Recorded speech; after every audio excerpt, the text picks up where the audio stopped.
ಎಲ್ರಿಗೂ ನಮಸ್ಕಾರ. ಕೇಳಿಸ್ತಾ ಇದೆಯಲ್ಲ ವಿಶ್ವನಾಥ್? ಹಾ ಜಿ, ಕೇಳಿಸ್ತದೆ. ಕಳೆದ ವಾರ ನಾವು ಮಾತೃಭೂಮಿ ಭಾರತ ಇದರ ಒಂದು ಶೀರ್ಷಿಕೆ ಅಡಿ ಒಂದಷ್ಟು ಚಿಂತನೆಗಳನ್ನ ನಾವು ಪ್ರಾರಂಭ ಮಾಡಿದ್ವಿ. ತಾಯಿ ಮತ್ತೆ ಮಗು ಈ ಒಂದು ಆ ಸಂಬಂಧ, ಅದರ ಒಂದು ವೈಶಿಷ್ಟ್ಯತೆ ಅದು ಪ್ರಾಣಿ ಪಕ್ಷಿಗಳಲ್ಲೂ ನಾವು ನೋಡ್ತೀವಿ. ಆದ್ರೆ ಅದಕ್ಕೆ ಜೊತೆಯಾಗಿ ಮತ್ತು ಹೆಚ್ಚಾಗಿ ಇರ್ತಕ್ಕಂಥ ಒಂದು ವೈಶಿಷ್ಟ್ಯತೆ ಮನುಷ್ಯನಲ್ಲಿ ಏನಿದೆ, ಈ ರೀತಿ ವಿಚಾರಗಳನ್ನ ನೋಡ್ತಾ ಭಾರತದಲ್ಲಿ ನಮ್ಮ ಒಂದು ಜೀವನದ ವಿಕಾಸಕ್ಕೆ ಯಾವ್ದ್ಯಾವ್ದು ಸಹಕಾರ ಕೊಡುತ್ತೋ ಅದೆಲ್ಲವನ್ನು ತಾಯಿಯಾಗಿ ನೋಡ್ತಕ್ಕಂಥ ಒಂದು ಅತ್ಯಂತ ಪ್ರಾಚೀನವಾದಂತ ಒಂದು ಚಿಂತನೆಯನ್ನ ನಾವು ನೋಡಿದ್ವಿ. ವೇದ ಕಾಲದಿಂದ ಆ ಮಾತು ಬಂದಿದೆ. ಅಲ್ಲಿಂದ ಮುಂದುವರೆದು ಶ್ರೀರಾಮನ ಜೀವನದಲ್ಲಿ ಬಂದಂತ ಒಂದು ಸಂದರ್ಭ, ಅಲ್ಲಿ ಶ್ರೀರಾಮನ ಬಾಯಿನಿಂದ ಬಂದಂತ ಲೋಕೋತ್ತರವಾದಂತ ಮಾತು, ಜನನಿ ಜನ್ಮಭೂಮಿಶ್ಚ ಸ್ವರ್ಗಾದಪಿ ಗರೀಯಸಿ. ಸೊ ಅಲ್ಲಿಗೆ ನಾವು ಕಳೆದ ಬಾರಿ ನಿಲ್ಸಿದ್ವಿ. ಅಲ್ಲಿಂದ ಇವತ್ತು ನಾವು ಈ ವಿಚಾರವನ್ನ ಒಂದಷ್ಟು ಮುಂದಕ್ಕೆ ತಗೊಂಡು ಹೋಗಕ್ಕೆ ಪ್ರಯತ್ನ ಮಾಡೋಣ. ಇತ್ತೀಚಿನ ಒಂದು 150 ವರ್ಷಗಳಲ್ಲಿ ಈ ಒಂದು ಚಿಂತನೆ, ಈ ವಿಚಾರ, ಈ ನೆಲವನ್ನ ತಾಯಿಯಾಗಿ ಕಾಣ್ತಕ್ಕಂಥದ್ದು, ಈ ನೆಲವನ್ನ ನಾವು ಭಾರತ ಮಾತೆ ಅಂತ ಕರೀತಕ್ಕಂಥ ಒಂದು ಬಳಕೆ, ಈ ಒಂದು ಭಾವನೆ ಒಬ್ಬ ಸಾಮಾನ್ಯ ವ್ಯಕ್ತಿಯಲ್ಲಿ ಒಳಹೊಕ್ಕಿದಾಗ ಅವನಲ್ಲಿ ಆಗ್ತಕ್ಕಂತಹ ಒಂದು ಅದ್ಭುತವಾದಂತ ಪರಿವರ್ತನೆ, ಇದನ್ನೆಲ್ಲ ನಾವು ಈ ಬಾರಿಯ ಒಂದು ಚಿಂತನೆಯಲ್ಲಿ ನಾವು ಮುಂದುವರ್ಸೋಣ. ಭಾರತ ಭಕ್ತಿ, ಭಾರತದ ಬಗ್ಗೆ ಒಂದು ಇಡೀ ದೇಶಕ್ಕೆ ಒಂದು ವಿಶೇಷವಾದಂತ ರೀತಿಯಲ್ಲಿ ರಾಷ್ಟ್ರ ಭಕ್ತಿಯನ್ನ ತುಂಬಿಸಿದಂತ ಸ್ವಾಮಿ ವಿವೇಕಾನಂದರೊಂದಿಗೆ ನಮ್ಮ ಇವತ್ತಿನ ಕಾರ್ಯಕ್ರಮ ಪ್ರಾರಂಭ ಮಾಡೋಣ. ಸ್ವಾಮಿ ವಿವೇಕಾನಂದರು ಈ ದೇಶ ಕಂಡಂತ ಒಂದು ವಿಶಿಷ್ಟವಾದಂತಹ ಸಂತ, ಸಿಡಿಲಿನ ಸಂತ ಅಂತ ಕರೀತಾರೆ. ಒಬ್ಬ ರಾಷ್ಟ್ರ ತಪಸ್ವಿ. ಯಾಕೆಂದ್ರೆ ಅನೇಕ ಸಾಧು ಸಂತರ ಜೀವನವನ್ನು ನಾವು ನೋಡ್ತೀವಿ, ಆದ್ರೆ ಇಲ್ಲೊಬ್ಬ ವಿವೇಕಾನಂದರ ಒಂದು ಜೀವನ ಹೇಗಿದೆ ಅಂದ್ರೆ ಅದು ಉಳಿದೆಲ್ಲರಿಗಿಂತ ಒಂದು ವಿಭಿನ್ನವಾದಂತ ಒಂದು ಬದುಕು. ಯಾಕೆಂದ್ರೆ ಅವರು ರಾಮಕೃಷ್ಣ ಪರಮಹಂಸರ ನಂತರ ಇಡೀ ದೇಶದ ಪರ್ಯಟನೆಗೆ ಹೊರಟರು. ಅವರು ತೀರ್ಥಯಾತ್ರೆ ಮಾಡಲಿಲ್ಲ, ಬದಲಾಗಿ ಈ ದೇಶದ ಸಾಮಾನ್ಯ ಜನರ ಸ್ಥಿತಿ ಹೇಗಿದೆ, ಇಲ್ಲಿನ ವಿದ್ವಾಂಸರ ಮನಸ್ಥಿತಿ ಹೇಗಿದೆ, ರಾಜರು ಹೇಗಿದ್ದಾರೆ, ಇದನ್ನ ಅಧ್ಯಯನ ಮಾಡ್ತಾರೆ. ಕಡೆಯಲ್ಲಿ ದಕ್ಷಿಣದ ತುತ್ತ ತುದಿ ಕನ್ಯಾಕುಮಾರಿಗೆ ಬಂದು ಆ ಸಮುದ್ರವನ್ನ ಈಜ್ಕೊಂಡು ಹೋಗಿ ಅಲ್ಲಿದ್ದಂತ ಒಂದು ಬಂಡೆ, ಆ ಬಂಡೆಯ ಮೇಲೆ ಕೂತು 1892 ಇಸ್ವಿ ಡಿಸೆಂಬರ್ 25, 26, 27ನೇ ತಾರೀಕು 3 ದಿನಗಳ ಕಾಲ ಅಲ್ಲಿ ಅವರು ಧ್ಯಾನಸ್ಥರಾಗಿದ್ದು ಒಂದು ರೀತಿ ತಪವನ್ನೇ ಆಚರಣೆ ಮಾಡ್ತಾರೆ. ಆಗ ಅವರು ಭಗವಂತನ ಸಾಕ್ಷಾತ್ಕಾರಕ್ಕಾಗಿ ಅಲ್ಲಿ ಧ್ಯಾನ ಮಾಡಲಿಲ್ಲ, ಏನೋ ತನ್ನ ಒಂದು ವೈಯಕ್ತಿಕ ಆಸೆಗಾಗಿ ಅಲ್ಲಿ ಅವರು ಧ್ಯಾನಸ್ಥರಾಗ್ಲಿಲ್ಲ. ಬದಲಾಗಿ ಅವರು ಭಾರತ ಮಾತೆಯನ್ನ ಅವರು ಧ್ಯಾನಿಸ್ತಾ ಹೋಗ್ತಾರೆ. ಇಡೀ ನಮ್ಮ ದೇಶದ ಪರಿಸ್ಥಿತಿ ಅದನ್ನ ಅವ್ರು ಪ್ರತ್ಯಕ್ಷ ಕಂಡು ಇದ್ರು, ಅದರ ಬಗ್ಗೆ ತಿಳ್ಕೊಂಡಿದ್ರು. ಅದೆಲ್ಲ ಅವರ ಕಣ್ಣು ಮುಂದೆ ಬರ್ತಾ ಹೋಗುತ್ತೆ. ನಮ್ ದೇಶ ಹೇಗಿತ್ತು, ಅತ್ಯಂತ ವೈಭವದ ಸ್ಥಿತಿಯಲ್ಲಿತ್ತು, ಇಡೀ ಜಗತ್ತಿಗೆ ಮಾರ್ಗದರ್ಶನ ಮಾಡ್ತಾ ಇತ್ತು, ಇಡೀ ಜಗತ್ತಿಗೆ ವಿದ್ಯೆಯನ್ನ ಕೊಡ್ತಕ್ಕಂತ ಒಂದು ಗುರುವಾಗಿತ್ತು. ಈ ಎಲ್ಲ ವೈಭವದ ಒಂದು ಗತವೈಭವ ಅದು. ಅದನ್ನ ಅವರು ಓದಿ ತಿಳ್ಕೊಂಡಿದ್ರು. ಇನ್ನ ಪ್ರತ್ಯಕ್ಷ ಈಗಿನ ಸ್ಥಿತಿ ಅಂದ್ರೆ ವಿವೇಕಾನಂದರು ಇಡೀ ದೇಶವನ್ನ ಸುತ್ತಾಡದಂತ ಸಮಯ, ಈಗ ಒಂದು 130 ವರ್ಷದ ಮುಂಚೆ ಇಡೀ ದೇಶದಲ್ಲಿ ದಾಸ್ಯ, ಗುಲಾಮಿ ಪರಿಸ್ಥಿತಿ, ಬ್ರಿಟಿಷರ ಆಳ್ವಿಕೆ ಇತ್ತು. ಅಷ್ಟೇ ಏಕೆ ಜನರಲ್ಲೇ ತನ್ನ ಒಂದು ಆತ್ಮವಿಶ್ವಾಸ ಕಳ್ಕೊಂಡ್ಬಿಟ್ಟಿದ್ರು, ಲೈಭ್ಯತೆಯಿಂದ ಇದ್ರು, ಶಿಕ್ಷಣ ಇಲ್ಲ, ಒಂದ್ ರೀತಿ ಅಜ್ಞಾನ, ಹಣ ಇಲ್ಲ, ಬಡತನ, ಎಲ್ಲ ರೀತಿಯಲ್ಲೂ ಅತ್ಯಂತ ದಯನೀಯ ಸ್ಥಿತಿಯಲ್ಲಿತ್ತು ಭಾರತ. ಇದು ಪ್ರೆಸೆಂಟ್ ಅಂದ್ರೆ ವರ್ತಮಾನದ ಸ್ಥಿತಿ. ಮುಂದೆ ಭಾರತ ಹೇಗೆ ಆಗತ್ತೆ ಅನ್ನುವ ದೃಶ್ಯವನ್ನು ಕಾಣ್ತಾರೆ. ಅಂದ್ರೆ ವಿವೇಕಾನಂದರು ಅಲ್ಲಿ ಕೂತು ಭಾರತದ ಗತವೈಭವ, ಒಂದು ವರ್ತಮಾನದ ದುಸ್ಥಿತಿ ಮತ್ತು ಭಾರತ ಮುಂದೆ ಏನಾಗ್ಬೇಕು, ಹೇಗಾಗತ್ತೆ ಅನ್ನುವ ದೃಶ್ಯವನ್ನು ಕಾಣ್ತಾರೆ. ಅದಕ್ಕೋಸ್ಕರ ನಾ ಏನ್ ಮಾಡ್ಬೇಕು ಅಂತ ಅಲ್ಲಿ ಅವ್ರಿಗೆ ಒಂದು ಸ್ಪಷ್ಟವಾದ ನಿರ್ದೇಶನ ಸಿಗತ್ತೆ. ಹಾಗಾಗಿ ಅಲ್ಲಿಂದ ಅವರು ಕೆಲಸ ಮಾಡ್ತಾ ಹೋಗ್ತಾರೆ. ಸುಮಾರು 3.5 ವರ್ಷಗಳ ಕಾಲ ಇಡೀ ಯುರೋಪ್, ಅಮೆರಿಕಾಗಳಲ್ಲಿ ಅವರು ತಮ್ಮ ವಿಜಯ ದುಂದುಬಿಯನ್ನ ಸಾರಿ ಇಡೀ ಜಗತ್ತಿಗೆ ಹಿಂದೂ ಧರ್ಮದ ಹಿರಿಮೆಯನ್ನ ತಿಳಿಸ್ತಾ ಭಾರತದ ಬಗ್ಗೆ ಗೌರವವನ್ನ ತರತಕ್ಕಂತ ಕೆಲಸವನ್ನ ಮಾಡಿ ವಾಪಸ್ ಭಾರತಕ್ಕೆ ಬರ್ತಾರೆ. ಭಾರತಕ್ಕೆ ಅವರು ಹೊರಟಾಗ ಹಡಗಿನಲ್ಲಿ ಅವರ ಕ್ಯಾಪ್ಟನ್ಗೆ ಕೇಳ್ತಾ ಇರ್ತಾರೆ, ನನ್ನ ಭಾರತ ಯಾವಾಗ ಸಿಗತ್ತೆ, ಇನ್ನು ಎಷ್ಟು ದಿವಸ ಆಗತ್ತೆ ಅಂತ ಹೋಗಿ ಹೋಗಿ ಅವ್ರಿಗೆ ಕೇಳ್ತಾ ಇರ್ತಾರೆ. ಆ ಕ್ಯಾಪ್ಟನ್ ಹೇಳ್ತಾರೆ, ಆ ಭಾರತ ಕಂಡಾಗ ಮೊದಲು ನಿಮ್ಗೆ ಹೇಳ್ತೀವಿ ಅಂತ. ಯಾಕಂದ್ರೆ ಆಗ ಹಡಗಿನಲ್ಲಿ ಬರ್ಬೇಕಿತ್ತು. ಅನೇಕ ವಾರಗಳು ಪ್ರಯಾಣ ಮಾಡ್ತಾ ಬರ್ತಾ ಇರ್ಬೇಕಾದ್ರೆ ಇವ್ರು ಆಗಾಗ ಕೇಳ್ತಾ ಇರ್ತಾರೆ, ಅಯ್ಯ ದೂರದಲ್ಲಿ ಒಂದು ಭೂಮಿ ಕಾಣಿಸಿದ್ರೆ, ನಡುಗಡ್ಡೆ ಕಾಣಿಸಿದ್ರೆ ಇದೇನಾ ಭಾರತ ಅಂತ. ಆ ಕ್ಯಾಪ್ಟನ್ಗೆ ಗೊತ್ತಾಗಿರುತ್ತೆ, ಇವ್ರಿಗೆ ಮೊದಲು ನಾನು ತಿಳಿಸ್ಬೇಕು ಭಾರತ ಕಾಣ್ತಾ ಇದ್ದಂಗೆ ಅಂತ. 1897 ಇಸ್ವಿ ಜನವರಿ ತಿಂಗಳ 15ನೇ ತಾರೀಕು ಬೆಳಗಿನ ಜಾವ ಆ ಕ್ಯಾಪ್ಟನ್ ವಿವೇಕಾನಂದರಿಗೆ ಬಂದು ಹೇಳ್ತಾರೆ, ಅಲ್ಲಿ ನೋಡಿ, ಅಲ್ಲಿ ದೂರದಲ್ಲಿ ಕಾಣಿಸ್ತಾ ಇಲ್ಲ, ಅದೇ ಭಾರತ ಅಂತ. ಕ್ಷಣ ವಿವೇಕಾನಂದರು ಎದ್ದು ಆ ದಿಕ್ಕಿಗೆ ಒಂದು ಸಾಷ್ಟಾಂಗ ಪ್ರಣಾಮವನ್ನೇ ಮಾಡ್ತಾರೆ. ಅಂದ್ರೆ ಆ ಭಾರತದ ಒಂದು ದರ್ಶನವನ್ನ ಅತಿ ಶೀಘ್ರದಲ್ಲಿ ಮಾಡಬೇಕು ಅನ್ನುವ ಒಂದು ಹಪಹಪಿ ಇತ್ತು ಅವರಲ್ಲಿ, ತವಕ ಇತ್ತು. ನನ್ನ ಮಾತೃಭೂಮಿಯಿಂದ ದೂರ ಆಗ್ಬಿಟ್ಟಿನಿ, ಆದಷ್ಟು ಬೇಗ ತಲುಪಬೇಕು ಅನ್ನುವ ಒಂದು ನಿರಂತರ ಚಡಪಟಿಕೆ. ಇಲ್ಲಿ ಅವ್ರಿಗೆ ದೊಡ್ಡ ಸ್ವಾಗತಕ್ಕಾಗಿ ತಯಾರಿ ಮಾಡಿರ್ತಾರೆ. ಒಂದು ರೆಡ್ ಕಾರ್ಪೆಟ್ ಹಾಕಿರ್ತಾರೆ. ಅವ್ರ ಹಡಗಿನಿಂದ ಇಳಿದು ಆ ಮರಳಿನಲ್ಲಿ ಕಾಲಿಟ್ರೆ ಕಾಲಿಲ್ಲಿ ಧೂಳಾಗತ್ತೆ ಅನ್ಬಿಟ್ಟು ಆ ರೆಡ್ ಕಾರ್ಪೆಟ್ ನ ವ್ಯವಸ್ಥೆ ಮಾಡಿರ್ತಾರೆ. ದೊಡ್ಡ ದೊಡ್ಡ ವ್ಯಕ್ತಿಗಳು ಸ್ವಾಗತಕ್ಕಾಗಿ ಬಂದಿರ್ತಾರೆ. ಸ್ವತಃ ರಾಮನಾಡಿನ ಮಹಾರಾಜ ಅಲ್ಲಿ ಸ್ವಾಗತ ಸಮಿತಿಯಲ್ಲಿ ಇರ್ತಾನೆ. ಇಂಥ ಸಮಯದಲ್ಲಿ ವಿವೇಕಾನಂದರು ಹಡಗಿನಿಂದ ಇಳಿತಾರೆ. ಎಲ್ರು ನೋಡ್ತಾ ಇದ್ದಾರೆ ಕುತೂಹಲದಿಂದ, ಯಾಕಂದ್ರೆ ಯಾರು ಅವ್ರನ್ನ ನೋಡಿಲ್ಲ, ಬರೀ ಪತ್ರಿಕೆಗಳಲ್ಲಿ ಕೇಳಿದ್ರು.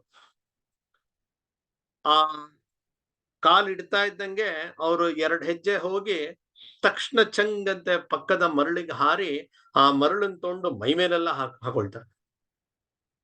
ಆಗ ಅಲ್ಲಿದ್ದಂತ ನೋಡ್ತಾ ಇದ್ದವ್ರಿಗೆ ಏನಾಯ್ತು, ಯಾಕೆ ಈ ರೀತಿ ಮಾಡ್ತಾ ಇದ್ದಾರೆ ಎನ್ನುವ ಒಂದು ಪ್ರಶ್ನೆ ಬರುತ್ತೆ. ಯಾಕೆ ಮರಳನ್ನು ತಗೊಂಡು ಮೇಲೆ ಹಾಕೊಳ್ತಾ ಇದ್ದಾರೆ. ಅಲ್ಲಿ ಸ್ವಾಗತದ ವ್ಯವಸ್ಥೆ ಮಾಡಿದವರು ಮರಳು ಕಾಲಿಗೆ ತಾಕಬಾರ್ದು ಅಂದ್ಬಿಟ್ಟು ರೆಡ್ ಕಾರ್ಪೆಟ್ ಹಾಕಿದ್ರೆ ಇವ್ರು ಅದೇ ಮಣ್ಣನ್ನು ತಗೊಂಡು ತಲೆ ಮೇಲೆ ಹಾಕೊಳ್ತಾ ಇದ್ದಾರೆ. ಏನಾಗಿದೆ, ಇವ್ರಿಗೇನಾದ್ರು ತಲೆ ಕೆಟ್ಟಿದ್ಯಾ ಅಂತ ಕೆಲವ್ರಿಗೆ ಅನ್ಸಿರ್ಬಹುದು. ಅಲ್ಲಿ ಬಂದು ತಮ್ಮ ಮೊದಲ ಮಾತನ್ನಾಡಿದಾಗ ಇದಕ್ಕೆ ವಿವೇಕಾನಂದರು ಉತ್ತರ ಕೊಡ್ತಾರೆ. ಆಗ ಹೇಳ್ತಾರೆ, ಈ ಮಣ್ಣು ಇದು ಸಾಮಾನ್ಯ ಮಣ್ಣಲ್ಲ, ಇದು ಈ ಮಣ್ಣಿನ ಮೇಲೆ ರಾಮ ಜಾನಕಿಯರ ಪಾದ ಸ್ಪರ್ಶ ಆಗಿದೆ, ಹನುಮಂತ ಓಡಾಡಿದಾನೆ, ಕೃಷ್ಣ, ಅರ್ಜುನ, ಭೀಮಾದಿಗಳು, ಶಂಕರ, ಮಧ್ವ, ರಾಮಾನುಜರು, ಶಿವಾಜಿ, ರಾಣಾ ಪ್ರತಾಪ್ನಂತ ಸಾವಿರ ವರ್ಷದ ಪರಂಪರೆಯಲ್ಲಿ ಅನೇಕ ಋಷಿ ಮುನಿಗಳು, ಸಾಧು ಸಂತರು, ವೀರಪುರುಷರು, ಮಹಾಪುರುಷರು ಓಡಾಡಿರ್ತಕ್ಕಂಥ ಈ ನೆಲ ಅತ್ಯಂತ ಪವಿತ್ರವಾದದ್ದು. ನಾನು 3.5 ವರ್ಷಗಳಿಂದ ಆ ಭೋಗ ಭೂಮಿಯಲ್ಲಿ ಓಡಾಡಿ ನನ್ನ ಮನಸ್ಸು ಕಲುಷಿತವಾಗಿರಬಹುದು. ಈ ಮಣ್ಣಿಗೆ ನಮ್ಮ ಮೈ ಮನವನ್ನ ತೊಳಿತಕ್ಕಂತ ಒಂದು ಶಕ್ತಿ ಇದೆ, ಹಾಗಾಗಿ ನಾನು ಮಣ್ಣನ್ನ ಮೈ ಮೇಲೆ ಹಾಕೊಂಡೆ ಅಂತ ಹೇಳ್ತಾರೆ. ಆಗ ಅವ್ರು ಹೇಳ್ತಾರೆ, ಭಾರತದ ಧೂಳೆ ನನ್ನ ಸರ್ವೋಚ್ಚ ದೇವಲೋಕ. ಈ ಮರಳಿನಲ್ಲಿ ಧೂಳಿನಲ್ಲಿ ಹೊರಳಾಡುವುದೇ ನನಗೆ ಸುಖ. ಭಾರತದ ಉಸಿರೇ ನನ್ನ ಉಸಿರು, ಭಾರತದ ಧೂಳೆ ನನ್ನ ಸರ್ವೋಚ್ಚ ದೇವಲೋಕ ಅಂತ ಹೇಳ್ತಾರೆ. ಅಂದ್ರೆ ಈ ನೆಲ ಇದು ಸಾಮಾನ್ಯ ನೆಲ ಅಲ್ಲ, ನಮ್ಮ ಮಾತೃಭೂಮಿ ಇದು. ಇದನ್ನ ವಿವೇಕಾನಂದರು ತಮ್ಮ ಇಡೀ ಬದುಕಿನುದ್ದಕ್ಕೂ ಈ ನೆಲದ ಸೇವೆಗಾಗಿ, ಇದರ ಒಳಿತಿಗಾಗಿ ಕೆಲಸ ಮಾಡ್ತಾರೆ. ಅನೇಕ ಬಾರಿ ವಿವೇಕಾನಂದರ ಬಗ್ಗೆ ಒಂದು ರೀತಿ ವ್ಯಕ್ತಿತ್ವ ವಿಕಸನ, ಪರ್ಸನಾಲಿಟಿ ಡೆವಲಪ್ಮೆಂಟ್ ರೀತಿಯಲ್ಲಿ ಅವರ ವಾಕ್ಯಗಳನ್ನ ಬಳಸ್ತಾರೆ. ಆದ್ರೆ ವಾಸ್ತವಿಕವಾಗಿ ವಿವೇಕಾನಂದರು ಏನ್ ಮಾಡಿದ್ರು, ಇಡೀ ದೇಶವನ್ನ ಓಡಾಡಿದಾಗ ಅವ್ರಿಗೆ ಕಂಡಿದ್ದು ಈ ಸಮಾಜದಲ್ಲಿ ಯಾಕೋ ಒಂದು ಸ್ವಾತಂತ್ರ್ಯದ ದಾಹವೇ ಹಿಂಗೋಗಿದೆ, ಜನ ಒಂದ್ ರೀತಿ ನಿರ್ವೀರ್ಯರಾಗ್ಬಿಟ್ಟಿದ್ದಾರೆ ಅಂತ ಹೇಳಿ ಈ ಜನರನ್ನ ಬಡಿದೆಬ್ಬಿಸ್ತಕ್ಕಂಥ ಕೆಲಸವನ್ನ ಮಾಡ್ತಾರೆ. ಸ್ವಾತಂತ್ರ್ಯ ಪಡಿಬೇಕು ಅಂದ್ರೆ ಸ್ವಾತಂತ್ರ್ಯ ಬೇಕು ಅನ್ನುವ ಇಚ್ಛಾಶಕ್ತಿ ಇರ್ಬೇಕಲ್ಲ, ಆ ಕೆಲಸವನ್ನ ಅವರು ಮಾಡ್ತಾರೆ. ನಾವು ಒಂದು ಮಾತನ್ನ ಕೇಳಿದೀವಿ, ಏಳಿ ಎದ್ದೇಳಿ ಗುರಿ ಮುಟ್ಟುವವರೆಗೂ ನಿಲ್ಲದಿರಿ ಅಂತ. ಅಂದ್ರೆ ಇವತ್ತು ಅದೆಲ್ಲ ಎಷ್ಟು ಅದರ ಅರ್ಥವ್ಯಾಪ್ತಿಯನ್ನ ಕಡಿಮೆ ಮಾಡ್ತಾರೆ ಅಂದ್ರೆ, ನಿಮ್ಮ ಪರೀಕ್ಷೆಗೆ ಹೆಚ್ಚು ಮಾರ್ಕ್ ತೆಗೆಸೋದು ನಿಮ್ಮ ಗುರಿ, ತೆಗೆಯೋದು ನಿಮ್ಮ ಗುರಿ, ಹೇಳಿ ಬೇಗ ಎದ್ದೇಳಿ ಓದ್ಕೊಳ್ಳಿ, ಈ ರೀತಿಯ ವಿಚಾರ ಹೇಳ್ತಾರೆ. ವಿವೇಕಾನಂದರು ಹೇಳಿದ್ದು ಆ ಸಂದರ್ಭದಲ್ಲಿ ಬೇರೆ ಉದ್ದೇಶದಿಂದ. ಇದು ಬ್ರಿಟಿಷರಿಗೆ ಅರ್ಥ ಆಗಿತ್ತು. ಯಾಕೆಂದ್ರೆ ವಿವೇಕಾನಂದರ ಹಿಂದೆ ಅವ್ರ ಕಡೆ ತನಕನೂ ಬ್ರಿಟಿಷರು CID ಇಟ್ಟಿರ್ತಾರೆ. ಒಬ್ಬ ಚಾರ್ಲ್ಸ್ ಟೆಗಾರ್ಟ್ ಅನ್ಬಿಟ್ಟು ಅವನು ರಿಪೋರ್ಟ್ ಕೊಟ್ಟಿದ್ದಾನೆ. ಆ ರಿಪೋರ್ಟ್ ನಲ್ಲಿ ವಿವೇಕಾನಂದರು ಏನೇನ್ ಮಾತಾಡಿದ್ದಾರೆ ಅದನ್ನೆಲ್ಲ ಅವನು ಇಂಟರ್ಪ್ರಿಟ್ ಮಾಡ್ತಾನೆ. ಇನ್ ಬಿಟ್ವೀನ್ ದಿ ಲೈನ್ಸ್ ಅಂತ ಏನ್ ಹೇಳ್ತಾರೆ ಅದನ್ನೆಲ್ಲ ಅವನು ವಿಶ್ಲೇಷಣೆ ಮಾಡಿ ರಿಪೋರ್ಟ್ ಕೊಡ್ತಾನೆ. ಏಳಿ ಎದ್ದೇಳಿ ಅಂತ ಹೇಳಿದ್ರು ಯುವಕರಿಗೆ ಹೇಳ್ತಾ ಇದ್ದಾರೆ, ಗುರಿ ಮುಟ್ಟುವವರೆಗೆ ಅಂತ ಹೇಳ್ತಾರೆ. ಗುರಿ ಅಂದ್ರೆ ಏನು? ಈ ದೇಶವನ್ನ ಸ್ವತಂತ್ರಗೊಳಿಸೋದೇ ಗುರಿ. ಅದೆಲ್ಲ ಯುವಕರಿಗೆ ಅರ್ಥ ಆಗ್ತಾ ಇದೆ. ಎಲ್ಲೆಲ್ಲಿ ವಿವೇಕಾನಂದರ ಪ್ರವಾಸ ಆಗಿದೆ ಅಲ್ಲೆಲ್ಲ ಸ್ವಾತಂತ್ರ್ಯ ಹೋರಾಟದ ಕೆಲಸಕ್ಕೆ ಒಂದು ರಭಸ ಸಿಗ್ತಾ ಇದೆ. ಸ್ವತಃ ಎಲ್ಲಿ ವಿವೇಕಾನಂದರು ಕೇಂದ್ರ ಇತ್ತು, ಕಲ್ಕತ್ತಾ, ಬಂಗಾಲ, ಅದು ಕ್ರಾಂತಿಕಾರಿಗಳ ತವರೂರಾಗಿ ಪರಿವರ್ತನೆ ಆಗುತ್ತೆ. ರಾಮಕೃಷ್ಣ ಮಠದ ಮೇಲೆ ನಿರಂತರ ಒಂದು ಗೂಢಾಚಾರರು ನೋಡ್ತಾನೆ ಇರ್ತಾರೆ, ಗಮನಿಸ್ತಾ ಇರ್ತಾರೆ. ಅನೇಕ ಕ್ರಾಂತಿಕಾರಿಗಳನ್ನ ಬಂಧನ ಮಾಡಿದಾಗ ಅವರ ಬಳಿ ವಿವೇಕಾನಂದರ ಭಾಷಣಗಳು, ಪತ್ರಗಳ ಬಗ್ಗೆ ಪುಸ್ತಕಗಳು ಸಿಕ್ಕಿರುತ್ತೆ. ಅದನ್ನ ಬ್ಯಾನ್ ಮಾಡ್ಬೇಕು ಅಂತ ಹೇಳಿ ಒಂದು ರಿಪೋರ್ಟ್ ಕೂಡ ಕಳಿಸಿರ್ತಾರೆ. 1910ನೇ ಇಸ್ವಿಯಲ್ಲಿ ವಿವೇಕಾನಂದರ ಈ ಬರಹಗಳಿರ್ತಕ್ಕಂಥ ಪುಸ್ತಕವನ್ನ ಬ್ಯಾನ್ ಮಾಡ್ಬೇಕು ಅಂತ ಹೇಳಿ ಒಂದು ರಿಪೋರ್ಟ್ ಕೂಡ ಕೊಟ್ಟಿರ್ತಾರೆ. ಅಂದ್ರೆ ಈ ರೀತಿ ಈ ಭಾರತಕ್ಕೆ ಇವತ್ತು ಏನ್ ಬೇಕಿದೆ ಅಂತ ಕಂಡುಕೊಂಡಂತ ವಿವೇಕಾನಂದರು ಆಗಿನ ಯುವಕರನ್ನ ಬಡಿದೆಬ್ಬಿಸ್ತಾರೆ. ಅವ್ರು ಹೇಳ್ತಾರೆ, ಇವ್ರು ಹೇಳಿದಂತ ಮಾತು ನೋಡಿ, 50 ವರ್ಷಗಳ ಕಾಲ ನಿಮ್ಮ ಮನೆಯಲ್ಲಿರ್ತಕ್ಕಂಥ ಎಲ್ಲ ದೇವತೆಯರ ಚಿತ್ರವನ್ನ ಎಲ್ಲವನ್ನು ಕಟ್ಟಿಟ್ಬಿಡಿ ಅಟ್ಟದ ಮೇಲೆ ಅಂತ. ಮುಂದುವರೆದು ಹೇಳ್ತಾರೆ, ಇನ್ನೊಂದು 50 ವರ್ಷ ನಿಮಗೆ ಭಾರತ ಮಾತೆಯೊಂದೇ ಆರಾಧ್ಯ ದೈವವಾಗಲಿ. ಇವ್ರು ಹೇಳಿ ಸರಿಯಾಗಿ 50 ವರ್ಷಕ್ಕೆ ಸ್ವಾತಂತ್ರ್ಯ ಬರುತ್ತೆ.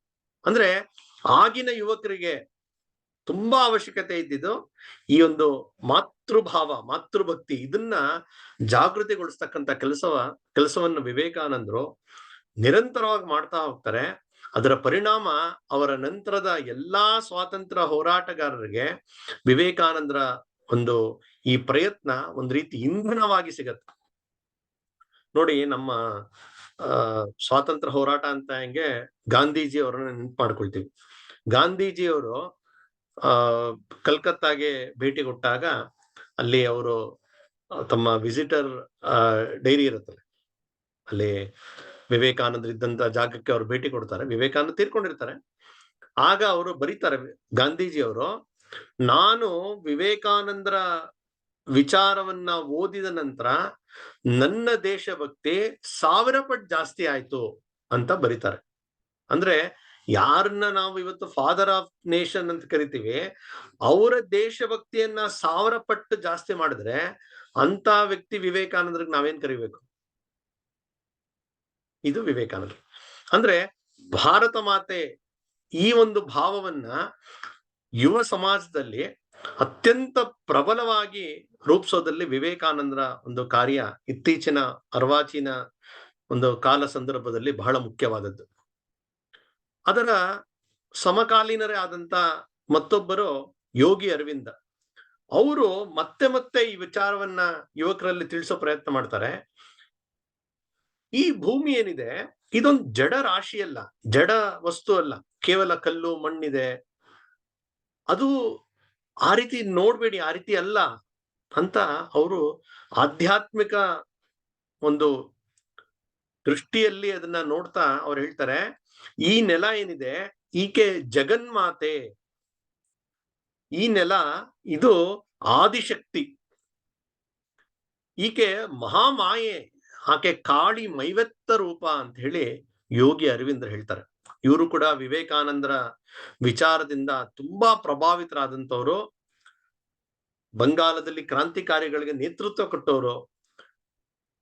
1905ನೇ ಇಸ್ವಿಯಲ್ಲಿ ಏನು ವಂಗ ಭಂಗ ಚಳುವಳಿ ನಡೀತೋ ಆಗ ಅದರ ನೇತೃತ್ವವನ್ನು ಕೊಟ್ಟು ಯಾವ್ದೋ ಒಂದು ಅಲಿಪುರ ಮೊಕದ್ದಮೆ ಅಂತ ಹೇಳ್ತಾರೆ, ಅದರ ಹೆಸರಿನಲ್ಲಿ ಅದರ ಅಡಿಯಲ್ಲಿ ಇವ್ರನ್ನ 1 ವರ್ಷ ಜೈಲಿಗೆ ಕೂಡ ಹಾಕಿರ್ತಾರೆ.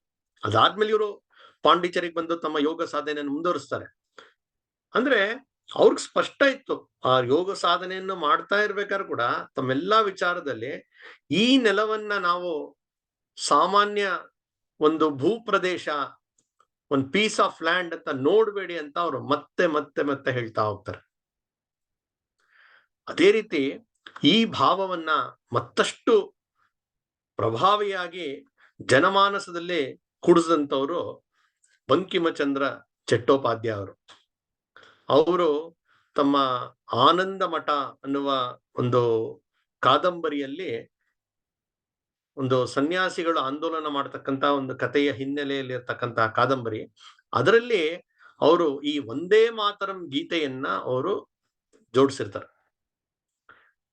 ಇದು ಸಾಧಾರಣ 1881-82ನೇ ಸಮಯದಲ್ಲಿ ಆಗ ಮೊದಲು ಪ್ರಕಟ ಆಗಿದ್ದು.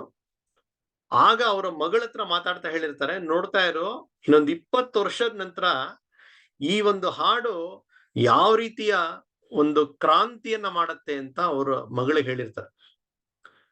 ಹೀಗೆ ಈ ಈ ಗೀತೆ ಅದು ಸ್ವಲ್ಪ ಪ್ರಚಾರ ಪಡಿತಾ ಹೋಗುತ್ತೆ. ಕಡೆಗೆ ಕಾಂಗ್ರೆಸ್ನ ಅಧಿವೇಶನದಲ್ಲಿ ಹಾಡಬೇಕು ಅಂತ ನಿಶ್ಚಯ ಮಾಡ್ತಾರೆ. ಯಾಕೆಂದ್ರೆ ಈ ಹಾಡು ಸುಮ್ನೆ ಒಂದ್ ಯಾವ್ದೋ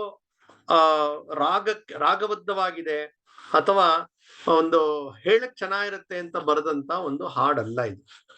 ಅನೇಕ ಹಾಡುಗಳು ಇವತ್ತು ನೋಡ್ತೀವಿ ನಾವು, ಕೇವಲ ಒಂದು ಪ್ರಾಸಕ್ಕಾಗಿ ಅಥವಾ ರಾಗ ಚೆನ್ನಾಗಿದೆ ಅಂತ ಹಾಡುಗಳಿರುತ್ತೆ.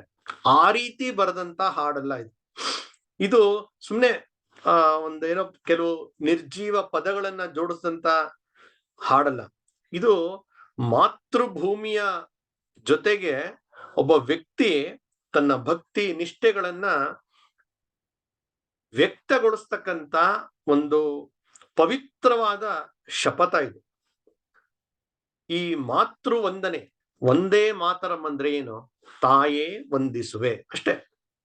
ಆ ಶಬ್ದ ಯಾವ ರೀತಿಯ ಭಾವನೆ ಮೂಡಿಸ್ಲಿಕ್ಕೆ ಸಾಧ್ಯ ಅಂತ ಈ ಒಂದು ಹಾಡು ಒಂದು ಚಮತ್ಕಾರವನ್ನೇ ಮಾಡ್ಬಿಡುತ್ತೆ.